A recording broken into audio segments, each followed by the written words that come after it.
everybody, I'm Tom Vassell. I'm Joey Evans. And today we're taking a look at this giant game here. Huge. Oh, I gotta see this.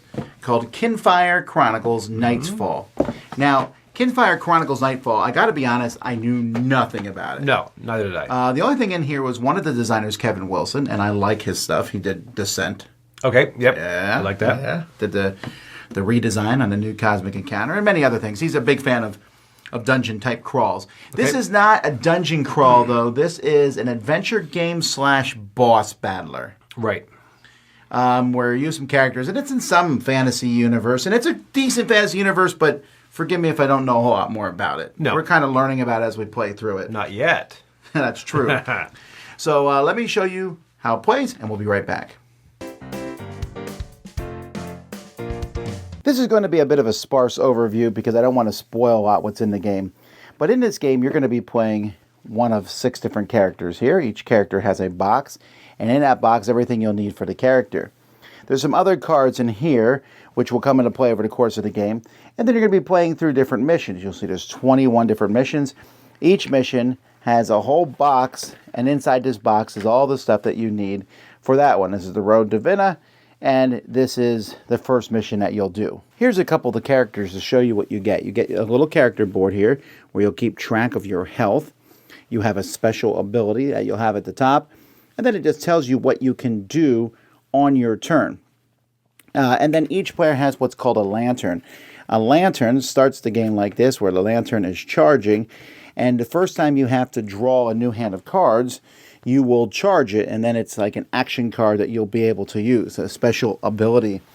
Now, what's interesting about this game is players are going to be starting with a deck of cards, and their deck of cards is made up of different colors. So, for example, Valora here has 4 green, 3 red, and 2 blue pairs of cards. So, 18-card deck, and each set of cards that you have, so there's 9 sets of 2 cards, comes with an action card. So here's Valera's bow. This is specific to her. And then it comes with a boost. This is a pair of cards you get together. And as the game goes by, you might run into other things that you will put into your deck instead. If they don't have your picture on, they can go in anyone's deck, and you can customize your decks. You'll find level up packs and other things. In fact, one of the really cool things of the game is sometimes you will get a treasure after beating an enemy, and you'll get to open a treasure pack. And there are lots of different treasure packs in this game. So I don't want to spoil it, but like you can see here, if I get a gold treasure, I'll pick one of these packs and open it, and that's more cards for everyone to add to their deck. So players will have these decks of cards, and they're going to be using these both in adventures and in the battles. I don't want to spoil the adventures too much, but sometimes they're basically a deck of cards that comes in a box. And you'll go through these cards, but sometimes it will tell you if you do different things, go to these different cards. Sometimes they'll say, here's something you need to do. You need to draw cards, but you might take some damage or have some negative status effects that come into play before the next battle. And in fact, sometimes the choice of the cards that you make will determine how the next battle is set up. You'll have a card that shows you how to set up the battle. It shows you where to put the bad guys. So in this case, the dragon would start over here in this spot, and in the footprints show where you start, and it gives you maybe some special rules for the battle. You'll also see at the top of the board, you have the enemy card and special abilities. Now, there's going to be likely in most battles more than one enemy card, and then these numbers will be placed next to their abilities. So the Wyvern here has 3 special abilities. They have 30 health. They tell you who they focus on, the person with the most hit points, and then the battle begins. And the battle is done with a bag of chips. So what happens here is you will draw a chip from the bag. Now, in this bag are different chips. Now, this particular chip is one of the chips that matches one of the heroes in the game. So when that happens, you get to go. When you go, you are going to be moving, and you can take an action and move. And you can do those in any order. When you take an action, you're going to spend one of your cards that says action. So this is an example of an action. There's going to be lots of different actions in this game that will do, usually you're trying to do damage to the opponent. Like this action here is a solid shot. It's a ranged and does 3 damage. However, range only works one way, but I might move first and then attack the enemy for 3 damage. Now, there are ways that things can be mitigated and things like that. There are some attacks that hit everybody. You'll notice this sword here hits everybody in a certain spot. So when you pull your chip, you'll be able to take your action and move. And there's a number of chips in the bag for the different players, depending on how many players are in the game. If you draw a heart token, you'll put it on his track, and any of the players can go. You get to choose who goes, and when his heart track is full, you'll throw all the chips back in the bag. But if you pull a number chip from the bag, then that number is activated, which will be that special ability. So in this case, the dragon's going to move in and do 4 damage to my hero. Now, there are ways to mitigate damage. Many characters start with armor at the beginning of the game, and there are other ways to get armor cards. So armor cards say when you take damage, you'll take 1 less damage for each armor card in your hand. So let's say I have 3 armor in my hand. I will take 1 less damage. So I'll take 3 less damage, but then I discard one of these. So then it just comes back down here, and that's out of play. So you'll be slowly losing armor. And it's a really neat way of using armor. You also have status effects. If you do, for example, if I stun the wyvern, I can place it on one of their things. When we draw that, this just goes away. Or hurt, or weak, or trap. Some will stop them from moving. Some will do damage to them. If I take these cards, if the dragon stuns me, then this card goes into my deck. And at the start of my hand, or it goes in my hand, at the start of my hand, different things will happen. This one makes me discard one of my tokens out of the bag. The hurt does damage to me. The trap says I can't move. So these status effects can work on both of the different teams. And that's it. You're just going to go back and forth fighting until one side wins. You have track over here what all the different special abilities mean. Now, one thing I should mention, and this is a very important thing, is when you do an action, other players, not you, can play boost cards if the color of the boost matches your action. So this one here says block 1 for another seeker. So these can be used defensively. But there are other ones that can be played that will add damage to the attack. But you can't play these on your own. Actions, like this shot to the knee, can be played on yourself. But if I want to play something that boosts my opponent, one of the boosts, and the boost can be all sorts of things. Like this one here gives you an extra movement. But that, again, you can only play a boost on someone else's turn. So, the battle will end with either the bad guy winning or you winning. But regardless of what happens, you will still continue on in the campaign. You'll go through, there will be different effects. There is money given, there's treasures, and in fact, sometimes you can even, and I'll show you one of them, go to town in between missions. And you'll be able to visit these different spots, buy items, which become actions in your deck, or maybe quick one-time use items like a healing potion that you can use. So here's, for example, a healing potion that will give you 4 hit points back. You can buy this sort of thing or find out information about future campaigns. That's how you play.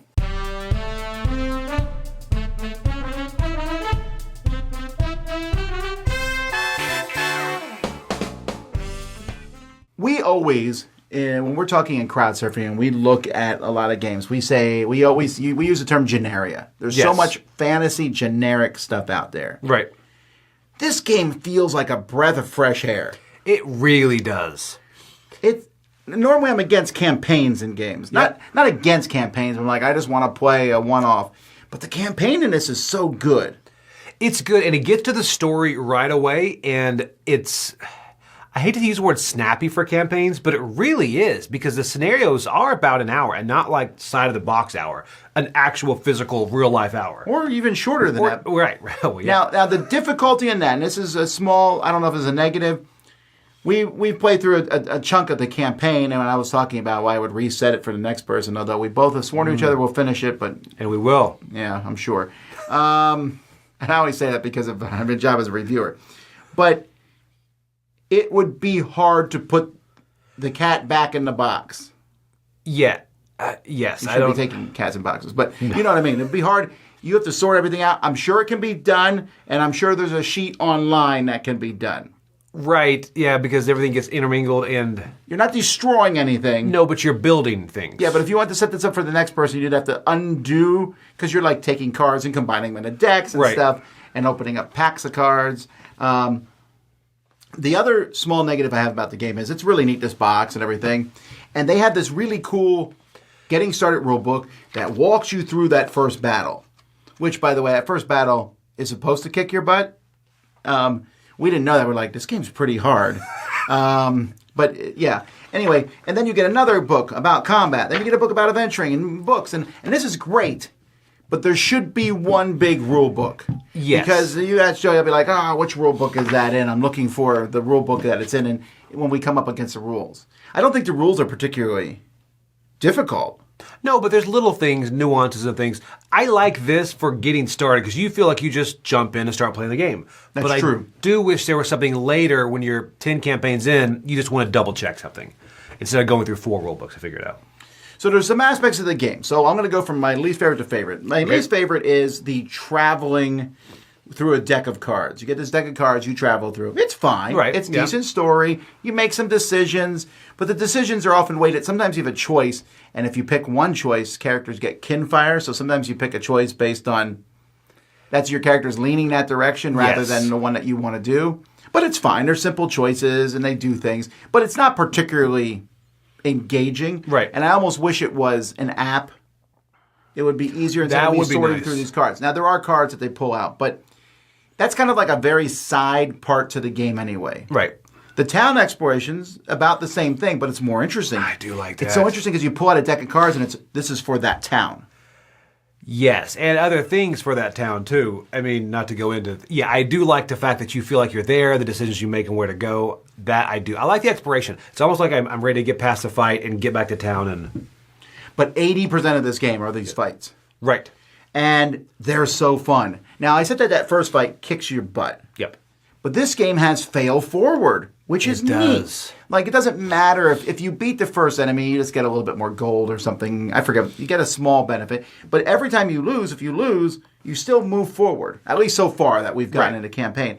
And I think that's great because I don't want to go back. And it was an epic fight, and we were knocked unconscious, and the bad guy flew away or whatever. You know what I mean? And I like that. But it's not particularly hard, which is nice. It feels nice, at least for me. No. To be playing a game that's not like brutally, destructively hard. No. It felt challenging. Right. But it felt very like, yes, we beat these guys. And some come really close to dying too. But also, as far as the components and like the way you do it, it's not that hard either. I do like you mentioned before, I hate in campaigns when you do fail and you have to replay that scenario again and again. That is the one thing that shines. You keep going forward. The card system is phenomenally cool. I like that. Can I say it's better than Gloomhaven? Yes, and I hate to say that, but it is. There are so many parts of this that are better. I love the boost. I love the color thing. Actually, at first I was like, the color thing doesn't make any sense, but then it really helps. Now, before you Gloomhaven fans come at me, I know the Gloomhaven card system is very involved and there's very cool aspects to it, blah, blah, blah. But this is just fast and streamlined. That's why I like it. I'm playing a card. I do this damage. You play a boost. And it encourages you to be interested on my turns. Yes. I like Gloomhaven, but I feel like this has Gloomhaven with a bit more refined and probably it's a little more, it's streamlined, I think. But I love the chip from the bag thing. That initiative. Some people aren't going to like it because it's random, but you have several of your chips in the bag. But you can see the enemies out there, and I'm like, okay, so 1, 2, and 3 activate this. The 1 and 2 are already out, so that's probably not going to go off. This 1, the 4, 5, and 6 are next to this ability. None of those chips have been pulled. That's probably going to be what's next, and you can kind of plan. It's neat, but you're never sure. No, and that adds variability to it as far as the initiative pulling it out. And the activations, the way those monsters activate, that I love too. Oh, and putting the cards on top? Yes. So there are cards that make the monsters stronger or weaker, things that will come out and change their attacks. But then those status effects that you put on top, that's a brilliant system. I love that. It's really smooth. And I'm like, oh, you don't get to attack this turn, ha ha ha, or you can't move this turn, or whatever it is. But they're also a pain in the neck in your hand. They are, and it's almost a push your luck mechanic because you want to cover. You're like, I don't want to have to deal with that if that chip comes out next. But that's foregoing this, so you want to cover it. I love those decisions in there. I also love the armor. It's such a neat way to have armor. If you play the character without armor. But it's a neat system really because you have like 4 armor and then you subtract 4, then 1 armor goes away. And it's kind of like your armor's getting weaker and weaker, but it still works. And it makes the tank better to get up there and tank. Yeah, but what I'm saying, instead of just saying I have 3 armor, I always have 3 armor. No, here my armor's going down. The more you get hit. Especially you can use your armor and attacks and stuff. Oh, there's so many cool aspects to this. It's a neat story, and I've never wanted. I play these games all the time, and we always talk about, we'll finish it at some point. I really want to finish this one. It's so interesting. This one you're able to finish because even if you step away for a while and you come back to it, it's not that hard to get back into. That's what I like about it. And it is actually finishable, it feels like. And it looks good on the table. I also love how quick we're going to map 6. Flip it over, and the little acrylic standees are great too. It looks good on the table. By the way, there's an upgrade kit that comes with acrylic standees for the monsters and some player mats and metal coins. I don't think you need it. No. They're pretty. They are pretty, but yeah. Same game. Quick note. Oh. It's one of my favorite things in any game ever. When they said, you find a chest, and you just take one of these randomly out and get the stuff that's in it. A copper chest. This is one. That blew my mind. I was so excited about that. It was something I never knew I needed. Because when they tell you get this, you're like, oh, they decided I get this. But now I get to decide which one of these to open. I guess we've seen this before. There's treasure decks. Right. But this felt, I don't know. It was like I'm opening a treasure box. Yes. Oh, so good. So good. Yeah, and the way the items fit in as your actions and stuff, it's not generic fantasy. The characters feel, like you said, my character was a tank, but he also felt a little different. And the character you were playing is like a ranger archer, sort of. Yep. And those lantern super abilities. I love the lanterns, by the way. When you get that activated, you're like, step back. It's really cool. And then I love dropping those condition cards on the different monsters. There's a lot to unpack with those. Now, I am glorifying this and loving this. My rating for this is going to seem low, actually. It's an 8.5. I don't mean that to be low. More play of this could make that go up. I am really enjoying this game. It is a game that there's a lot of pulling out and setting up. That's maybe a small negative, like getting the pieces out. And there's not necessarily a great way to... I guess you could store your stuff in your character folio. We probably should have done that. Yeah, a little bit easier. Also, there are sleeves for your character cards in this that actually comes in handy because you remember whose cards are whose. Right. But, I mean... I'm really, really enjoying this one. What about you? I'm coming a bit higher than 9 because I thought you might. I like Gloomhaven, but I like this. I'm not going to say more. Don't jump on me. But I feel like I'm going to play this more. It's going to hit the table more because I also like... I like the battle mechanic. I also like the building of the deck. I don't normally like that. When you get those new treasure cards or whatever, and you're like, whew. Which ability am I going to pull out? Yeah, I could get rid of this to get this. Do I want to go defensive now? I mean, that I really, really like because then it feels like there's no leveling up in this like there's a normal type of game of this, You're slowly leveling up. You are, but you level up through your deck and things, and I like that. It's kind of level up. You find a level up box 3 times over the course of the game, and it gives your character better cards you can put in. And you're probably almost definitely going to switch out to those cards. Right. But between, though, you're leveling up with all these cool special abilities. And you're customizing it. So I really like that. So I'm coming in at 9 because I really enjoy this game. And this is a campaign game that is fun, hits table quickly, and I think I'll actually finish. Actually, I know we're going to finish. All right. Well, we'll see. That's Kinfire Chronicles Nightfall. I'm Tom Vassell. I'm Joey Evans. We'll see you next time.